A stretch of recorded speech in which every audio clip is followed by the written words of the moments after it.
반갑습니다. 하나님을 예배하는 하나님 나라 백성들을 예수님의 이름으로 축복합니다. 이 영상은 오프라인 예배 혹은 실시간 온라인 예배에 참여하지 못한 분들을 위해서 마련한 것입니다. 우리 세우는 교회는 각양 다양한 모습으로 하나님을 예배하는 하나님 나라 백성들을 축복하고 응원하며 또한 지원합니다. 우리 힘써 우리 하나님을 예배할 수 있기를, 하나님께서 받으실 만한 예배를 올려드리는 예배자가 될 수 있기를 바랍니다. 자, 그럼 오늘 하나님께서 우리에게 주신 말씀은 로마서 1장 18절부터 20절까지입니다. 각자의 자리에서 함께 본문을 읽겠습니다. 하나님의 진노가 불의로 진리를 막는 사람들의 모든 경건하지 않음과 불의에 대하여 하늘로부터 나타나나니, 이는 하나님을 알만한 것이 그들 속에 보임이라. 하나님께서 이를 그들에게 보이셨느니라. 창세로부터 그의 보이지 아니하는 것들 곧 그의 영원하신 능력과 신성이 그가 만드신 만물에 분명히 보여 알려졌나니, 그러므로 그들이 핑계하지 못할지니라. 아멘. 오늘은 교회력상으로 성령 강림 주일입니다. 이미 지난주 월요일 금주의 찬양을 나누면서 언급을 드리긴 했지만 다시 한 번 더 말씀을 드리면 이렇습니다. 예수 그리스도께서는 우리 죄를 위해 십자가 위에서 죽으시고 사흘 만에 부활하셨습니다. 이미 죽은 우리는 하나님의 아들이신 예수님이 십자가 대소, 다시 말해서 예수님이 우리 대신 죄값을 치르심으로써 우리가 구원을 얻게 되었습니다. 참고로 구원은 죽음에서 생명으로 옮겨진 것을 의미합니다. 구원받았다라고 하는 말의 의미는 이런 거죠. 나 죽었는데 나 살았다라는 것입니다. 우리는 죄인이고 죄의 삭은 사망이며 그래서 이미 죽은 우리인데, 예수님이 우리 대신 우리의 죄값을 자신의 생명으로 치르심으로써 예수님을 믿는 우리가 생명을 얻게 된 것입니다. 이것이 우리의 믿음이고 믿음으로 얻는 구원입니다. 그러면서 믿음이라고 하는 것, 구원을 얻을 만한 믿음, 예수님을 믿는다라고 하는 것은 이런 것이란 말씀을 드렸죠. 예수님이 하나님의 아들이심과 예수님께서 우리 죄를 위해서 죽으셨다라고 하는 것, 이런 것들을 성경을 통해서 지식적으로 알고 그 예수님을 감정적으로 좋아하고 또 동의하며 예수님께서 우리에게 원하시는 것을 의지적으로 따라 행하는 것, 믿음의 대상이신 예수 그리스도에 대해서 지식적으로, 감정적으로, 의지적으로, 다시 말해 전인격적으로 반응하는 것, 이것이 믿음이라고 했습니다. 그 믿음이 있는 자에게 구원이 임하는 것이고 영생을 선물로 얻게 되는 것입니다.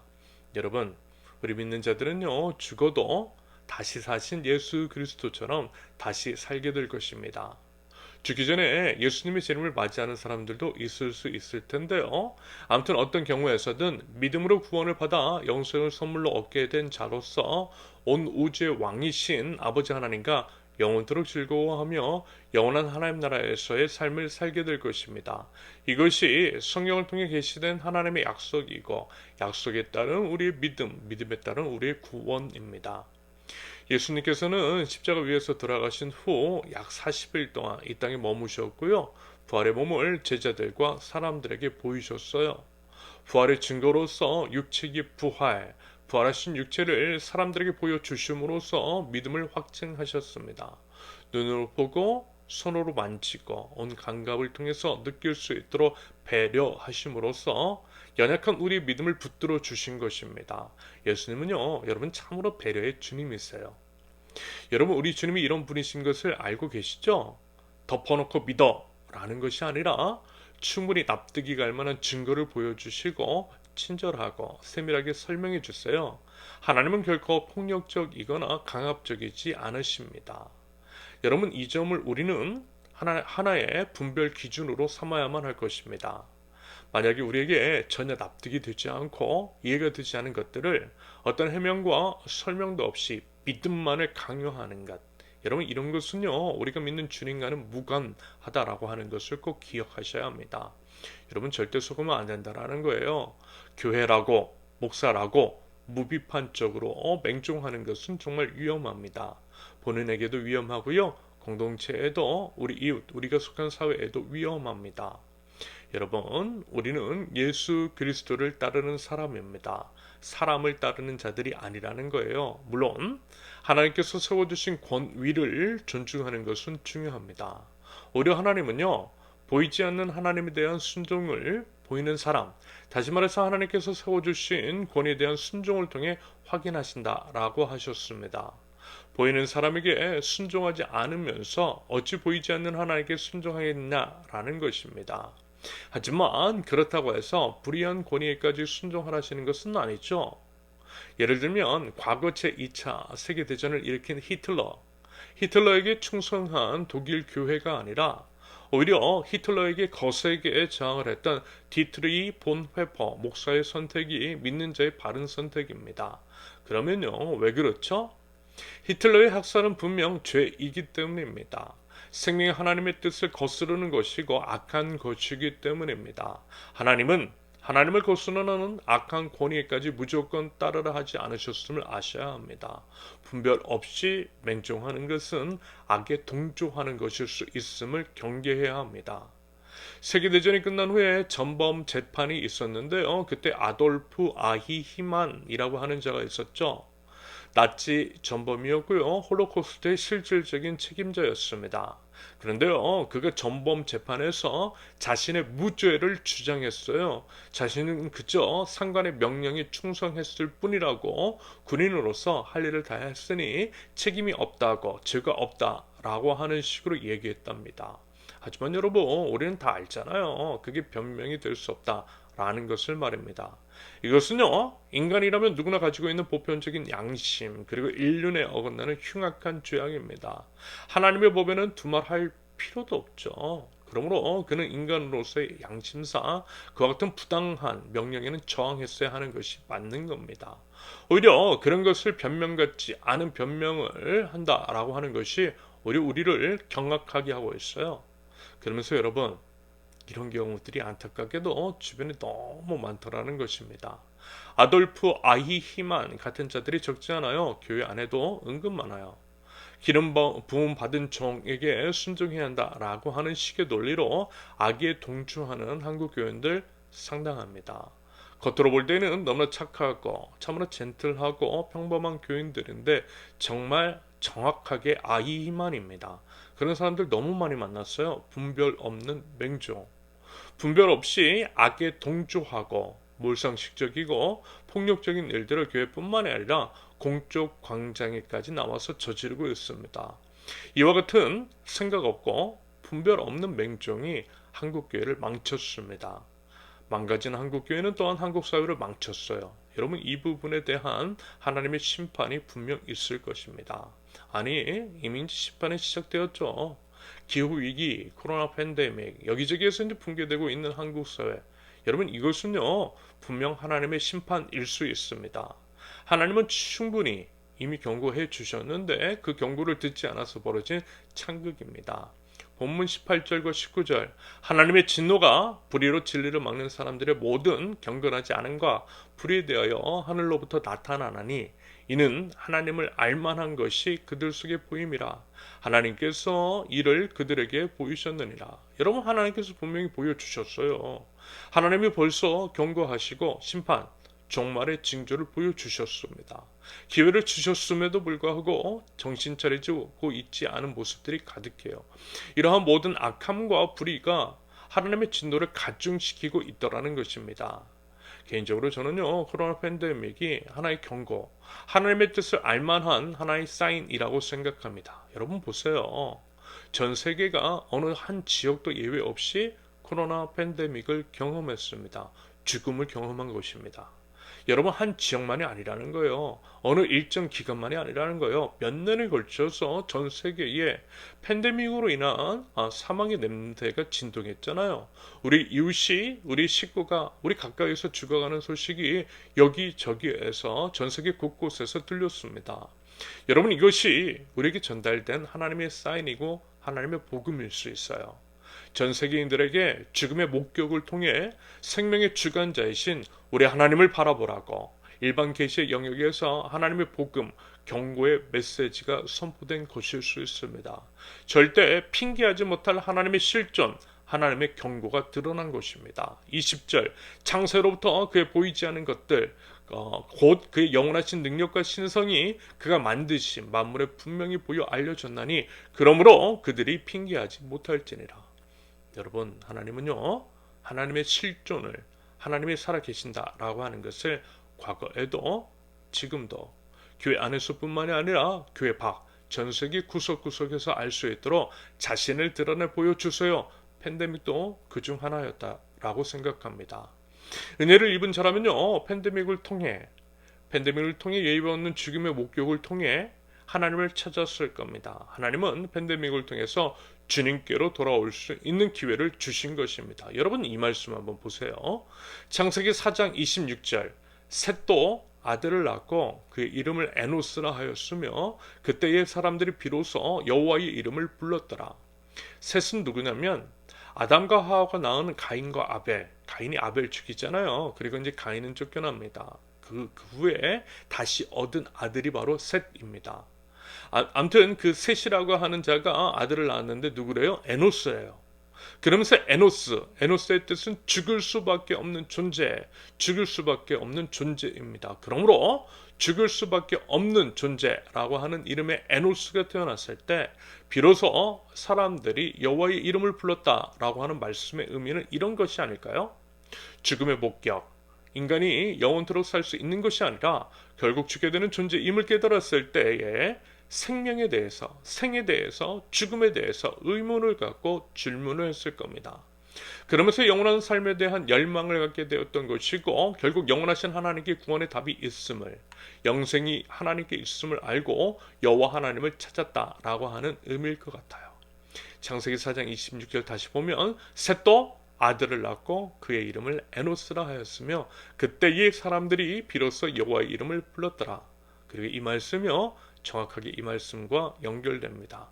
로마서 10장 13절, 누구든지 주의 이름을 부르는 자는 구원을 받으리라. 주의 이름을 부르는 자는 구원을 받으리라. 비로소 여호와의 이름을 불렀더라. 여러분, 정확하게 이 패턴이잖아요. 죽음을 생각하면 하나님께로 나아갈 수밖에 없어요. 팬데믹을 통한 죽음을 통해서 전 세계인들이 하나님께로 나아가기를 바라셨던 것으로 저는 그렇게 생각하고 있습니다. 코로나 팬데믹, 전 세계인 모두에게 예외 없이 주님을 찾을 수 있도록 주신 기회입니다. 그게 바로 팬데믹이고 팬데믹을 통한 죽음인 것이며 그 안에 당해 하나님의 진노를 보실 수 있어야만 할 것입니다. 그런데요, 참 안타까운 것은 팬데믹이 끝난 엔데믹이라고 하는 요즘 아직도 정신을 못 차린 것 같다라는 거죠. 하나님을 알만한 것들이 이미 충분히 보여졌는데 점점 하나님과 무관련해져가는 이 세상을 보게 됩니다. 저는요, 그 책임이 우리 교인들에게 있다라고 봐요. 특히 목사들에게. 하나님의 말씀을 온전히 대언하기는커녕 자기 욕심을 챙기기 위해서 하나님을 이용하는 악한 자들에게 그 책임이 있다라고 봅니다. 여러분, 아브라함과 롯, 소돔과 고모라 이야기에서 의인 단 몇 명만 있어도 그 땅을 멸망시키지 않으시겠다라고 하신 하나님의 말씀, 하나님의 뜻을 기억하십시오. 여러분, 우리가요, 하나님 나라 백성으로서 똑바로 살지 않으면 여러분, 이 땅은 소돔과 고모라처럼 멸망하게 될 것입니다. 여러분, 우리가요, 각자 서 있는 자리에서 하나님의 나라 백성답게 살지 않으면 그곳은, 그 가정은, 그 직장은, 그 학교 망하게 될 것입니다. 소돔과 고모라처럼 말입니다. 바꿔 말하면 우리가 지금 서 있는 곳에 우리 하나님께서 파송해 주신 이유는 우리를 통해서 그들을 구원하길 바라시는 하나님의 계획 때문입니다. 그러므로 결국 이 땅의 회복은 우리 믿는 자들에게 달려 있음을 기억해야 한다라는 것입니다. 여러분, 이 부분요, 명심하실 수 있기를 바라요. 한 가지만 더 말씀을 드리자면 대부분의 한국 교회는 악한 정권에 분명 기생을 했습니다. 그러면서 여러 떨어지는 콩고물을 얻어먹고 성장했죠. 그것을 마치 부흥이라 스스로를 기만했습니다. 교인들을 세뇌시켰고요, 가스라이팅 했어요. 저도 목사로서 과거에 그랬던 죄인입니다. 이 부분 깊이 회개합니다. 한국 교회는 위에 있는 권세에 복종하라 라고 하는 로마서 13장 1절의 말씀을 선택적으로 적용했던 죄가 있습니다.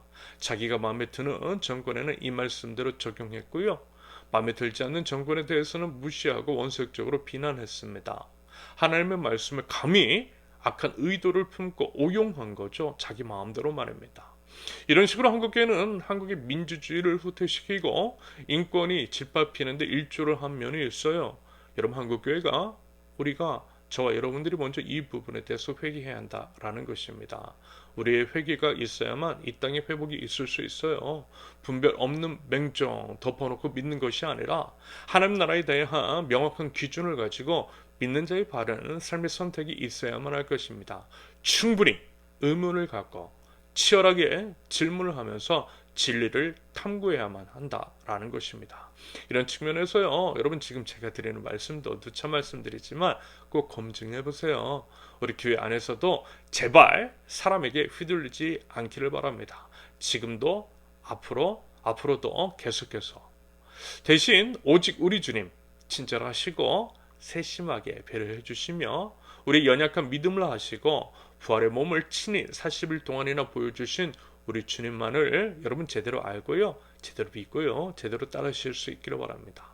우리 그런 신앙 공동체가 되어보자 라는 것입니다. 아무튼 이제 부활하신 예수님께서는요, 이렇게 이제 40일 동안 충분히 부활의 몸을 친절하게 이제 보여주신 후에 하늘로 올라가셨죠.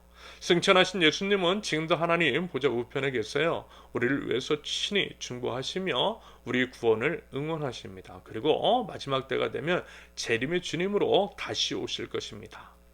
한편 예수님은 승천하실 때에 보혜사 성령님을 보내주시겠다라고 약속하셨습니다.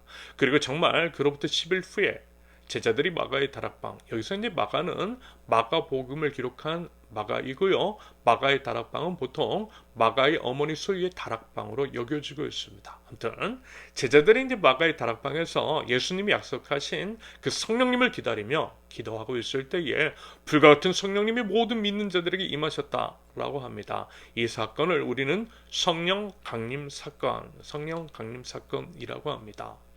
예수님이 부활하신 후 40일 동안 이 땅에 머무셨고 승천하신 후 10일 만에 성령 강림 사건이 일어났으니 예수님께서 부활하신 시점으로 보면 40일에 11일 더하면 50일이잖아요. 50은 오순, 순은 열을 의미하는 것이고 순이 5개가 있으니 오순은 50입니다. 그래서 오순절 성령 강림 사건이라고 하는 거예요. 예수님께서 부활하신 날로부터 50일이 지난 날 오순절에 성령님께서 강림하셨다라고 해서 오순절 성령 강림 사건입니다. 물론요, 여러분 성령님은 그 전에도 계셨어요. 당연히 계셨죠. 태초부터. 아니 이제 태초 그 이전부터 계셨습니다. 성령님은 성자 하나님, 성부 하나님과 함께 삼위 하나님이시기 때문입니다. 성부 하나님, 성자 하나님, 성령 하나님, 아버지 하나님, 아들이신 예수 그리스도, 그리고 성령님, 여러분 세 분 하나님은요 또한 한 분이시라고 합니다. 이것을 삼위일체라고 하는데 삼위일체 교리는요, 여러분 인간의 이상으로는 온전한 이해도 설명도 불가능합니다. 당연히 나중에 하나님의 나라에 가면 다 알게 될 것입니다. 이 부분은요 이해가 아닌 믿음의 영역입니다. 그리고 여러분 이런 게 있잖아요. 인간이 이해할 수 있는 하나님이라면 그분은 하나님이실 리가 없는 겁니다. 다시 말씀드리면 인간이 이해할 수 있는, 온전히 이해할 수 있는 하나님이라면 그분은 하나님이실 리가 없다라는 거예요. 여러분, 아이들이 어른 이해 못해요. 자식이 부모 이해 못합니다. 하물며 인간이 인간도 이해를 못하는데 어떻게 인간이 창조자 하나님을 온전히 이해할 수가 있겠습니까? 그러므로 삼위일체와 같이 이해가 힘든 교리 같은 것은 우리 믿음을 흔드는 것이 아니라 우리가 믿을 수 있는 어쩌면 역설적으로 중요한 이유가 되는 것입니다. 오직 가짜 신, 만들어진 신이나 온전히 이해가 가능할 수 있는 것이겠죠. 아무튼 성령 하나님께서는 태초부터 계셨는데 오순절 성령 강림 사건을 통해 모든 믿는 자들에게 차별 없이 부어지신 겁니다. 그래서 그 이후로 예수 그리스도를 믿는 모든 자들 안에는 예외 없이 성령님이 계세요. 여러분 예수님 믿으시죠? 그러면 성령님이 여러분 안에 계시는 겁니다. 내주하시는 우리 성령님을 신뢰하고 또 의지하실 수 있기를 바랍니다. 예수님을 주님으로 믿는 것은 여러분 우리가 아닌 성령님께서 우리를 통해서 고백하시는 것이라고 분명하게 말씀하고 있어요. 고린도전서 12장 3절 성령으로 아니하고는 누구든지 예수를 주시라 할 수 없느니라. 그러므로 예수님을 믿는다라고 하는 것 자체가 우리 안에 성령님이 계시다라고 하는 증거일 수 있겠습니다. 그러면서 물론 방금 말씀을 드렸듯이 성령님은 예전에도 계셨어요. 오순절 성령 강림 사건이 일어나기 전에도 계셨고요. 때로는 사람에게 부어주셔서 놀라운 역사도 이루셨습니다. 하지만 과거와 성령 강림 사건 이후의 차이는 뭐냐면요. 이런 것이 있습니다. 오순절 성령 강림 사건 이전에는 일시적으로 때로는 믿음과 상관없이 오직 하나님의 뜻을 이루기 위해서 어느 특정인에게 하나님의 주권으로 일시적으로 임했습니다. 하나님께서 어떤 특별한 역사를 이루시기 위해서 하나님의 영을 어떤 사람에게 부어주신 것입니다. 그리고요, 그 일을 다 이루시면 다시 거두가셨어요. 그러므로 예전에는 성령님의 임재가 일시적이었고요, 일부 차별적인 것이 있었습니다. 하지만 성령 강림 사건 이후에는 달라졌죠. 모든 믿는 자들에게 차별 없이 부어주셨습니다. 그리고 한번 오신 성령님께서는 우리를 결코 떠나지 않으세요. 우리가 늘 영원토록 함께 하시고 우리를 지켜주시고 우리에게 도움 주시며 우리의 구원을 친히 이루어 가십니다. 다만 이런 게 있어요. 이런 건 있어요. 마치 이제 핸드폰의 배터리처럼 성령님이 충만하시기도 하고 약해지시기도 하더라는 것. 성령님께서 완전히 우리를 떠나지는 않으시지만 우리 안에서 성령님의 영향력이 커지기도 하시고 작아지기도 하시다라는 것입니다. 우리 안에서 성령님의 영향력이 커지는 상태를 성령 충만이라고 합니다. 하나님께서 원하시는 것이 바로 성령의 충만함입니다. 그래서 성령의 충만함을 입으라고 자꾸만 강조하시는 거예요. 여러분, 부디 성령 충만하실 수 있기를 바랍니다. 우리가 힘써 구해야 할 것 성령의 충만함이고요. 우리가 성령의 충만함을 구하고 우리 모든 것들을 주님께 내어드릴 때에 성령으로 충만케 하여 주실 줄로 믿습니다. 그리고 보통요, 성령님을 기름으로, 기름 부으심으로 비유하고 있죠. 그러면서 이제 신랑을 기다리는 열 처녀의 비유에서 기름을 넉넉히 준비한 5명의 처녀만 혼인잔치에, 다시 말해서 하나님 나라에 들어갔다라고 하는 것으로 보아 성령의 충만함이 중요하다라는 것을 미루어 짐작하실 수 있을 것입니다. 제가 이제 지난 민수기 나눔을 통해 누차 말씀드렸잖아요. 교회에 출석하는 것과 구원을 받아 영원한 하나님 나라에 들어가는 것은 별개일 수 있다라고 말입니다. 여러분, 출애굽했다라고 해서 모두가 가나안 땅에 들어갔던 것 아니었던 것처럼 말입니다. 기름을 넉넉히 준비한 5 처녀만 혼인잔치에 들어갔다라고 하는 것도 이런 맥락으로 이해할 수 있는 말씀입니다. 여러분, 그리고요, 여러분 10처녀 있잖아요. 10처녀는 모두 교회에 다니는 사람인 것을 아시죠? 예전에도 말씀을 드렸는데요. 왜 그렇다고요? 10처녀 모두 신랑을 기다렸기 때문입니다. 여러분, 신랑은요, 예수 그리스도를 상징해요. 그러면서 예수 그리스도를 기다리는 것은 교회에 다니는 사람인 것이지 교회에 다니지 않는 사람은 아닌 것입니다. 아무튼 10처녀의 비유에서 기름을 넉넉히 준비한 5 처녀만 혼인잔치에 들어갔다라고 하는 것. 기름은 보통 성경에서 성령님을 상징함으로 연결지어 생각해 보실 수 있기를 바라요. 결국 뭐냐면 구원의 증거, 구원의 조건이 아닌 구원의 증거로서 성령의 충만함일 수 있겠고요. 그것은 역시 민수기 나눔에서 말씀을 드렸던 것처럼 하나님 나라의 백성다움, 하나님 나라의 백성다운 성숙함일 수 있겠다라는 것입니다. 다시 한번 반복해서 말씀을 드리지만 여러분, 교회에 다닌다라고 해서 구원받는 거 아니에요. 입술로 예수님 믿는다라고 말을 한다라고 해서 여러분, 그것이 진짜 믿는 거 아닐 수 있습니다. 믿음은 삶으로 증명되어야만 합니다. 행위로 구원받는 것 당연히 아니지만요, 구원받은 사람은 하나님께 바르게 삶으로 반응하는 것이 맞아요. 삶으로 반응합니다. 그러므로 하나님 나라 백성다운 성숙한 모습은, 예수님을 닮은 삶은 구원받은 사람의 증거, 구원을 받은 증거일 수 있다라는 것입니다. 당연히 예수님을 닮은 삶은 성령 충만한 삶인 것이겠죠. 여러분, 목사로서요, 제가 진심으로 그리고 간절히 말씀을 드립니다. 믿으시려면 제대로 믿으셔야만 합니다. 제대로 알고 제대로 믿으셔야만 하는 거예요. 교회에 아무 생각 없이 왔다 갔다 하지 마세요. 그러려면 차라리 교회 나오지 말고요, 인생 즐기시는 것이 나을 수 있어요. 믿으려면 제대로 알고 제대로 믿으셔야 하는 겁니다. 보통 이제 적지 않은 교회에서 이런 식으로 사람들을 속여요. 교회 출석을 잘하면, 헌금이나 봉사 많이 하면 믿음이 좋은 것처럼 조장합니다. 어떤 훈련 과정을 이수하면 신앙인으로서 무슨 자격을 획득하고 어떤 인증을 받은 것처럼 착각하게 만듭니다. 그것이 다인 것처럼 거짓말하고 있어요. 하지만 여러분 그거 다 거짓 복음인 거예요. 절대 속으면 안 돼요. 성경 어느 곳에서도 그것이 구원받을 믿음이라 이야기하지 않고 있습니다. 물론 믿음이 있고 성숙한 사람은 교회 출석이라든지 헌금, 봉사 같은 부분에 있어서 성실하게 하는 부분 있겠죠. 하지만 그러한 종교적인 행위가 있다라고 해서 반드시 구원을 받은 것은 아닐 수 있다라는 것입니다. 착각하면 안 된다라는 거예요. 더불어 종교 기술자들이 이런 것들을 교묘하게 이용하는 것들이 있습니다. 가스라이팅이에요.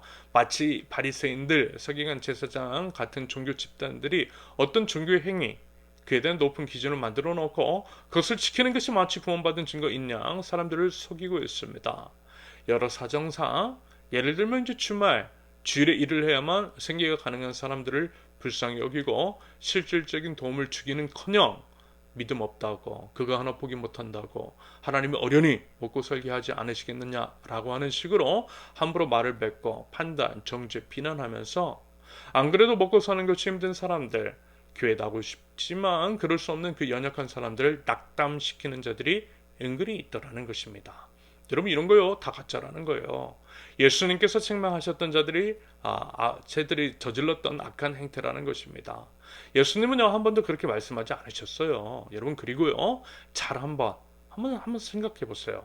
여러분 만약에 교회 출석하는 것만이 신앙이 좋은 것이고 헌금이나 봉사를 하는 것, 제자훈련 같은 교육훈련을 잘 일수하는 것에 따라서 구원받을 자와 구원받지 못할 자, 신앙이 좋은 사람, 신앙이 문제가 있는 사람으로 가른다라고 한다면 여러분 돈과 시간적인 여유가 있는 사람만이 신앙 좋다라고 하는 소리 듣기 쉬울 것입니다. 그렇다고 한다면 구원도 신앙의 성숙도 돈으로 평가받는 것일 수 있어요. 여러분 그거 가짜라는 거예요. 만약에 그게 진짜라고 한다면 생계 허덕이고 그래서 어쩔 수 없이 먹고 사는 것이 바빠서 교회 생활에 충실하지 못할 수밖에 없는 사람들에게는 너무 잔인할 수 있다는 것입니다. 만약에 이게 복음이라면 여러분 이거 가짜예요. 가짜 복음인 것이고 우리가 믿는 하나님일 수 없는 겁니다. 그런데 현대 교회 안에 이런 게 너무 많더라니까요. 시간과 물질의 여유가 있는 사람들에게 점점 편안해지고 그들만의 리그가 되어가는 것은 분명한 문제가 있는 것입니다. 그 문제가 교회 밖을 넘어 사회 문제를 일으키는 것이고요. 이 부분을 인식하고 교회 안의 시스템과 문화, 관습, 전통 같은 것들을 인식 같은 것들을 진짜 복음으로 십자가 아래서 바꿔 나가야만 하는 것입니다. 여러분 하나님은요 우리 마음의 중심 보세요. 삶의 행위 자체가 아니라 행위, 겉으로 드러나는 모습의 원인이 된 우리의 마음의 중심의 변화된 삶을 원하세요. 그것은 하나님이 아시고요. 또 우리 자신도 알고요. 주변 사람들도 결국 다 알게 될 것입니다. 예수 그리스도로 변화된 삶은 향기가 나고 그래서 알게 되어 있어요. 성령 충만할수록 그 향기가 진하게 나기 때문에 다 알게 되어 있습니다. 그런 향기나는 저와 여러분들 우리 세우는 교회가 되어보자라는 것입니다. 그리고 여러분 나중에 혹시라도 여러 이유 등으로 인해서 다른 교회에 나가신다 할지라도 여러분 이 점 절대 잊으시면 안 되는 겁니다. 그리고요 직분 같은 거 있잖아요. 여러분 이것도 절대 속으시면 안 돼요. 장로, 권사, 안수집사 같은 직분을 준다라고 감사의 표시로 뭘 사라, 얼마를 내라는 식으로 요구하는 것. 마치 이제 매직과 같은 행태를 보이는 교회가 있으면 여러분 뒤도 돌아보지 않고 나오세요. 그런 교회 나오세요. 그래야만 여러분이 살아요. 살려고 교회 갔는데 그런 교회 가면 다 죽어요. 그러니 그런 죽은 교회, 생명을 상실한 교회는 뒤도 돌아보지 말고요. 나와야 하는 겁니다. 그런 거 다 가짜고요. 하나님 팔아서 장사하는 겁니다. 여러분 하나님은 다시 한번 말씀을 드리지만 하나님은요. 우리 행위 아니라 우리 믿음 보세요. 마음의 중심 보세요. 우리 안에 계신 성령님 보세요. 우리 안에 성령님이 얼마나 충만하고 계신지 그것으로 평가하고 계세요. 성령님이 충만하시도록 우리가 얼마나 성령님께 우리 자신의 주도권을 내어드렸는지 그것 확인하세요. 그래서 나의 선택, 나의 생각, 나의 모든 것이 성령님의 것이 되었다라고 한다면 얼마나 되었는지 확인하세요. 교회 출석률, 헌금 액수, 전도한 숫자, 직분 같은 것 안 보시고요. 그거 보세요. 우리 안에 성령님이 얼마나 충만한지 그것 보신다고요. 성령 충만은 곧 나는 죽고 예수님만 살게 하는 삶인 것입니다. 영적으로 성숙한 자에게서 드러나는 모습입니다. 우리 하나님께서 우리의 통해 보고 싶어 하시는 예수님의 형상입니다. 신랑을 맞이할 기름을 넉넉히 준비하는 것 바로 그것입니다. 이것이 신앙의 핵심인 것이고요. 우리가 매일의 삶, 평생의 삶을 통해 이뤄나가야 할 신앙의 경주입니다. 그러면서 여러분, 우리가 이제 성령 충만하기 위해서 필요한 것 당연히 말씀입니다. 말씀을 가까이 하셔야만 하는 거예요. 성령님은요, 말씀과 함께 역사하시거든요. 말씀을 통해 성령님의 뜻을 알려주세요. 그래서 성령 충만은 다른 말로 말씀 충만입니다. 말씀으로 충만할 때 말씀을 통해 성령님께서 역사하시고 말씀해 주세요. 그 말씀에 순종할 때 우리의 선택이 성령님의 선택이 될 것입니다. 한 번, 두 번 자꾸 성령님의 선택을 선택할 때 성령님이 우리의 삶 속에 더욱 선명해질 것입니다. 이런 식으로 우리의 삶의 모습 속에서 성령님이, 우리 예수님이, 우리 하나님이 드러나게 되는 것입니다. 하나님의 실존을 우리의 삶 속에서 경험하게 되는 거죠. 그리고 이와 같은 이유로 제가 매일매일 누차 말씀드리지만 목회자로서 말씀 준비해서 전해드리는 거예요. 말씀과 더불어 함께 살아가자라고 권면드리는 것입니다. 말씀 충만함으로써 성령 충만한 삶을 살자라는 것입니다. 여러분, 말씀과 무관한 사람은 성령님과도 무관함을 기억하십시오. 그리고 당연히 하나님의 말씀을 모르면서 주님의 선택이 나의 선택이 되게 할 수는 없는 법입니다. 이건 아주 상식적인 거죠. 부디어 하나님의 말씀을 힘써 알고 새기면서 삶을 통해 살아냄으로써 성령 충만한 저와 여러분들, 말씀 충만, 성령 충만을 통해 이 땅을 하나님으로 충만케 하고 이 땅을 모든 불의에서 깨끗하게 하며 회복시켜 나가고 하나님의 살아계심, 하나님의 실존을 선명히 드러낼 줄 아는 저와 여러분들, 많은 이들을 주님께로 돌아오게 하는 하나님 나라 백성들 모두 되실 수 있기를 예수님의 이름으로 축원합니다. 함께 기도합니다. 이미 죽은 저희를 독생자 예수 그리스도의 십자가 죽으심을 통해서 구원해 주시고 예수님의 부활하심을 통해 영생을 허락하신 여호와 하나님, 사랑과 은혜의 주님께 감사와 찬양과 영광을 올려드립니다. 보혜사 성령님, 진리의 영이신 성령님을 선물로 주시고 저희와 늘 함께 하시며 지켜주시며 도움 주시고 우리의 구원을 이루어 가시는 주님께 또한 진심으로 감사의 말씀을 드립니다. 하나님 나라의 백성으로서 오직 주님을 바라봅니다. 내주하시는 성령님을 의지합니다. 우리 주님 따라 하나님 나라의 백성다운 삶을 살아가는 저희들, 예수 그리스도의 아름다운 향기 나는 제 모든 삶 될 수 있도록 하나님 저희 삶을 주관하여 주시옵소서. 하나님, 저희들 이 시간 회개합니다.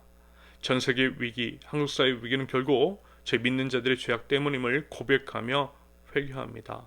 입술로는 하나님을 믿는다라고 하나님 나라 백성이라고 하면서 하나님 나라 백성다운 삶을 살지 않았기 때문에 교회가 일그러진 교회로 인해 세상이 일그러졌음을 하나님 이 시간 회개하는 마음으로 고백합니다. 하나님, 용서하여 주시옵소서. 하나님, 이 죄인을 용서하여 주시고 하나님 이 땅을 회복시켜 주시옵소서. 다시금 교회 안에 예수 그리스도의 십자가 복음이 온전히 선포되게 하시며 예수 그리스도를 따라 좁은 길, 생명의 길을 걷는 조국교회 될 수 있도록 우리 하나님 인도하여 주시옵소서. 영원하지 않은 것들을 포기하고 영원한 것들을 위한 선택이 있는 한국교회 되게 하옵소서. 삶의 구체적인 모습, 실천적인 믿음을 통하여서 생명을 구원하는 하나님의 교회 되게 하옵소서. 하나님, 이 시간 분별의 영을 허락하여 주시옵소서. 분별의 영을 허락하시사 선과 악을 정확하게 분별하게 하옵소서. 불의는 작은 것이라도 결코 타협하지 않게 하옵소서.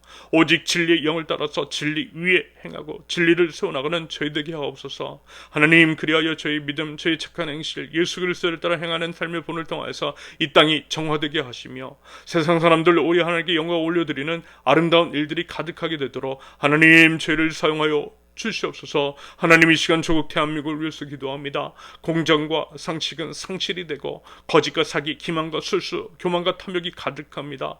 우상 숭배자들의 교활함이 나라 전체에 차고 넘치고 있으며 그로 인해서 무고한 자들의 신음과 사망의 냄새가 진동합니다. 악한 마귀의 영을 예수 그리스도의 십자가 보혈, 십자가의 능력, 십자가의 삶으로 물리쳐 이겨내게 하옵소서. 다시금 이 땅 가운데 아름다운 생명꽃 향기가 하나님의 향기가 가득하게 하옵소서. 그리하여 사람이 세워지고 공동체가 세워지며 자연 생태계가 세워지는 아름다운 일들이 일어나고 공생과 상생을 통하여서 지속적인 공존을 꿈꿀 수 있는 아름다운 조국교회, 조국 대한민국 될 수 있도록 우리 하나님 인도하여 주시고 하나님인 은혜에 은혜를 더하여 주시옵소서. 제 모든 삶을 통하여서 하나님의 실존이 선명하게 드러나며 모든 이들이 주께로 돌아가는 역사가 일어날 수 있도록 하나님 저희를 사용하여 주시옵소서. 이제는 우리 주 예수 그리스도의 은혜와 아버지 하나님의 극진하신 사랑과 성령님의 교통하심이 말씀 충만, 성령 충만함으로 예수 그리스도의 재림을 기다리되 불의하고 악한 세상에 하나님의 실존, 하나님의 복음을 더욱더 힘써 선명하게 증거함으로써 이 땅을 회복시켜 나가는 하나님 나라 백성들, 우리 세우는 게 모든 구석들 위에 이제로부터 영원토록 함께 하시기를 간절히 축원합니다. 아멘. 감사합니다. 오늘 예배를 마쳤습니다. 이번 한 주도 말씀 충만, 성령 충만한 저와 여러분들 하나님 나라 백성들 되실 수 있기를 기대합니다. 감사합니다.